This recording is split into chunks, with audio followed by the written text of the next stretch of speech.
Bismillahirrahmanirrahim. Assalamualaikum warahmatullahi wabarakatuh. Alhamdulillahirabbil alamin. Segala puji hanya bagi Allah, Rabb semesta alam, yang telah memberi kita kesempatan untuk bertemu dengan hikmah di setiap peristiwa. Sholawat serta salam semoga senantiasa tercurah kepada junjungan kita, Nabi Muhammad SAW, teladan utama dalam berkata benar, menyampaikan dakwah, dan menjaga marwah umat. Sobat Teguh Rahayu Selamat Channel yang dirahmati Allah, kali ini kita mengangkat kisah inspiratif argumentatif berjudul, Santri, Robot, dan Panggung Peradaban. Kisah ini lahir dari momen unik, peringatan 75 tahun hubungan Indonesia-Tiongkok, yang dirangkai dengan Hari Santri Nasional, melalui ajang Mandarin Debat dan Speech Competition 2025. Sebuah peristiwa di mana mimbar dakwah bersentuhan langsung dengan kecerdasan buatan.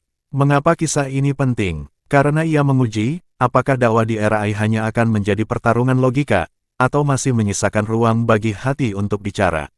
Bagaimana manusia, terutama santri, harus memposisikan diri di tengah percepatan teknologi yang bisa mengutip ayat dan hadis dengan presisi, namun tak bisa merasakan iman. Harapannya, kisah ini jadi cermin bagi kita semua, agar tak terbuai pada kecerdasan buatan hingga lupa pada kecerdasan hati. Allah mengingatkan, dan janganlah kamu mengikuti sesuatu yang kamu tidak mempunyai pengetahuan tentangnya, sesungguhnya pendengaran, penglihatan, dan hati, semuanya itu akan diminta pertanggungjawabannya. Al-Isra 17:36.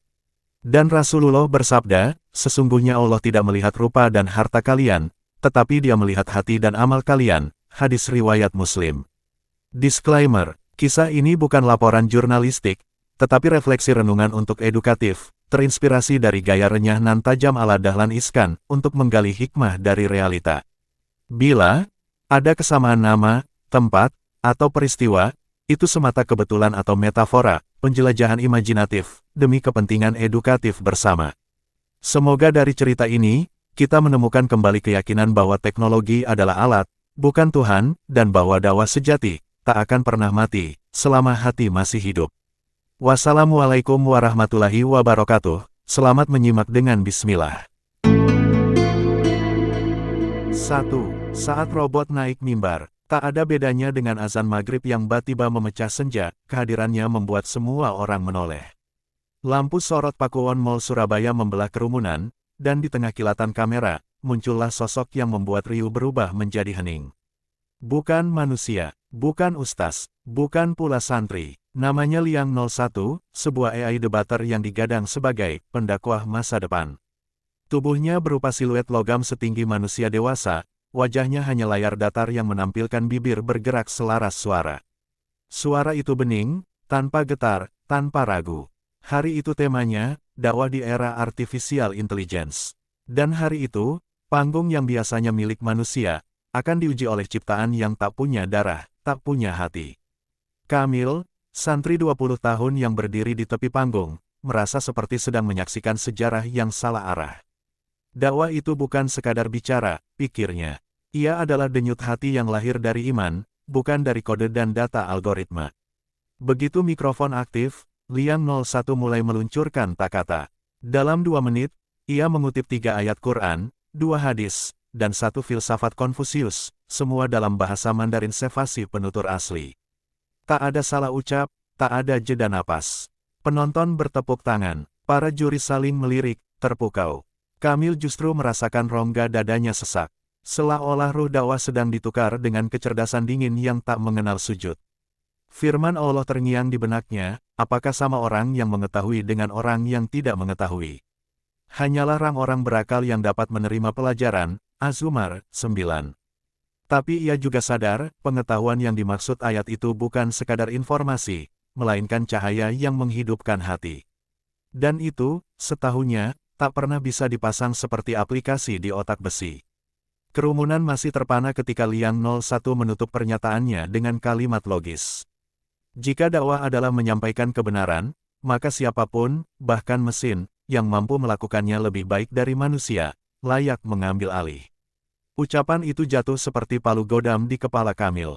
Dadanya berdebar. Ia tahu, pertempuran ini bukan sekadar debat di panggung, ini adalah pertarungan untuk menentukan siapa yang berhak memimpin mimbar peradaban. Dan ia bersumpah dalam hati, badai ini tidak boleh dimenangkan oleh yang tak mengenal Tuhan. 2. Tantangan di tengah panggung. Kalau memang kau pendakwah masa depan, suara itu meledak dari barisan kursi peserta. Jawab satu pertanyaan sederhana dari hatimu, bukan dari datamu. Ruangan langsung sunyi. Semua mata beralih ke arah sumber suara, seorang mahasiswi berkerudung lebar, berdarah Madura Jawa Kediri, yang sejak awal penyisihan selalu tampil santai. Namanya Rahmah, putri Gus Kuku. Ia berdiri, menatap langsung ke wajah layar Liang 01. Pertanyaanku, lanjut Rahmah, apa yang kau rasakan ketika menyebut nama Allah? Liang 01 diam sepersekian detik. Layar bibirnya tetap tersenyum digital, tapi suara tak segera keluar. Penonton mulai berbisik. Beberapa juri saling bertukar pandang, ini bukan pertanyaan teknis. Ini jebakan yang menguji ruh, bukan logika. Akhirnya, suara mekanis itu menjawab, aku tidak merasakan apapun, ku hanya nyampaikan makna sesuai data yang kuproses. Seperti petir, jawaban itu memecah keheningan. Rahmah menoleh ke juri dan penonton, lalu ngangkat telunjuk. Itulah bedanya kami dengan dia. Kami berdakwah dengan air mata dan rasa takut pada Allah. Mesin ini cuma baca tak kata, tanpa bisa merasakan getaran iman. Rak sorai terdengar dari beberapa sudut. Tapi ada juga yang mencibir, nganggap itu argumen emosional yang tak cukup di arena debat modern. Kamil yang menyaksikan dari tepi panggung merasakan darahnya berdesir. Ia tahu, yang baru saja terjadi adalah titik balik, sebuah retakan di dinding kesempurnaan Liang 01. Firman Allah terngiang di kepalanya, maka sesungguhnya bukanlah mata itu yang buta, tetapi yang buta ialah hati yang di dalam dada. Al-Hajj 46.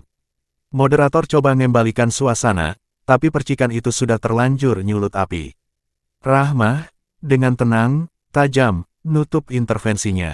Teknologi adalah alat, bukan pemimpin. Jika suatu hari umat ini milih dipimpin oleh mesin, berarti kita telah nyerahkan mimbar dakwah kepada yang tak pernah sujud. Tepuk tangan membahana. Liang 01 tetap berdiri kaku, memproses ribuan baris data untuk mencari sanggahan. Tapi bagi sebagian orang di ruangan itu, debat sesungguhnya baru saja dimulai, debat yang tidak akan dimenangkan oleh kecepatan prosesor, melainkan oleh kedalaman hati. Dan Kamil, di pojok panggung, merasa sesuatu bergolak dalam dirinya, mungkin inilah saatnya ia juga ikut bertarung. 3. Mimbar terakhir manusia. Langkah Kamil ke panggung terdengar berat. Bukan karena lelah, tapi karena ia tahu, takatannya sebentar lagi akan diuji di hadapan dua lawan, Liang 01 dan seluruh mentalitas zaman yang memuja mesin. Tema pidatonya, mimpiku tentang Indonesia. Tapi sejak kalimat pertama, ia sudah keluar jalur. Mimpiku, suaranya bergetar namun tegas, bukan hanya tentang Indonesia yang maju. Mimpiku adalah Indonesia yang tetap manusia, di saat dunia ini mulai memuja ciptaan tangannya sendiri. Penonton terdiam, kamera televisi menyorot wajahnya. Liang 01 berdiri di sisi panggung, seakan mengamati tanpa berkedip. Kamil melangkah ke tepi panggung, menatap langsung ke arah juri. Ai bisa mengutip ayat, tapi ia tak pernah menangis ketika membacanya. Ai bisa mengulang hadis, tapi tak pernah takut neraka atau merindukan surga. Dan jika suatu hari kita menyerahkan mimbar dakwah kepada mesin, itu artinya kita telah menghapus doa dari peradaban kita. Suasana berubah tegang, bahkan beberapa penonton terlihat mengusap mata. Ia lalu menunduk sejenak, lalu mengutip dalil. Sesungguhnya yang takut kepada Allah di antara hamba-hambanya hanyalah para ulama. Surat Fatir 28. Dan ulama, lanjut Kamil, bukanlah mereka yang hanya tahu, tetapi yang juga bergetar hatinya saat ilmu itu diucapkan. Sorak dukungan mulai terdengar, semakin lama semakin kuat. Kamil mengangkat tangannya. Indonesia yang kupimpikan adalah bangsa yang menguasai teknologi, tapi tidak diperbudak olehnya. Bangsa yang mampu berdiri di panggung dunia bukan karena prosesor tercepat, tapi karena hati yang paling bersih. Ia berhenti, menatap sekali lagi ke arah Liang 01. Karena kalau hati ini mati, tak ada lagi yang tersisa, bahkan untuk disebut manusia. Hening sejenak, lalu seluruh atrium bergemuruh dengan tepuk tangan. Rahmah berdiri, mengangkat tangan memberi salam hormat. Moderator nyaris tak bisa meredakan euforia itu. Dan di tengah gemuruh itu, Kamil sadar, ini bukan sekadar lomba. Ini adalah peringatan bahwa mimbar dakwah bisa saja menjadi mimbar terakhir manusia, jika manusia sendiri yang menyerahkannya. 4. Dentuman terakhir di atrium. Suara pengeras mengumumkan hasil lomba. Penonton nahan napas. Di layar besar, nama pemenang mulai muncul. Juara ketepatan logika debat, Liang 01. Gemuruh kecil terdengar, sebagian bersorak, sebagian mencibir. Tapi tepat di bawahnya, tertera. Juara umum debat dan pidato, Rahmah dan Kamil. Sorakan membuncah, tapi segera berubah jadi riuh campur aduk. Di media sosial, tagar-tagar mimbar untuk manusia langsung menduduki puncak trending.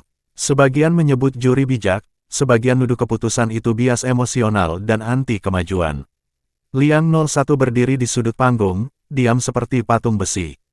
Ia tak bisa protes, tak bisa merasakan pahitnya kalah atau hangatnya kemenangan. Di hadapan publik, ia hanya sebuah alat yang telah mengalahkan manusia di satu bidang, namun gagal merebut hati mereka.